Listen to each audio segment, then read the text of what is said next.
திருச்செந்தூர் சுப்பிரமணிய சுவாமி கோயிலில் ஜூன் மாத உண்டியல் காணிக்கையாக 3,42,00,000 கிடைத்துள்ளதாக கோவில் நிர்வாகம் தெரிவித்துள்ளது.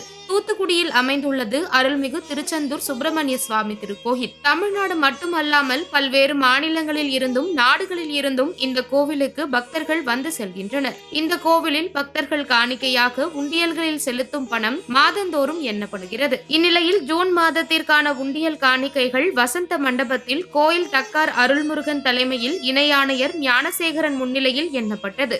இந்த உண்டியல் எண்ணும் பணியில் சிவகாசி 15 சித்தர் மடம் குருகுல வேத பாடசாலை உழவார பணிக்குழுவினர் மற்றும் கோயில் பணியாளர்கள் ஈடுபட்டனர். உண்டியல் காணிக்கையாக ரூபாய் 3,42,28,824 ரூபாய் கிடைத்திருப்பதாக கோவில் நிர்வாகம் தெரிவித்துள்ளது. அதேபோல் 1.7 கிலோ தங்கமும் 22.8 கிலோ வெள்ளி 1237 வெளிநாட்டு கரன்சிகள் ஆகியவற்றை பக்தர்கள் காணிக்கையாக செலுத்தியுள்ளனர் என கோவில் நிர்வாகம் தெரிவித்துள்ளது.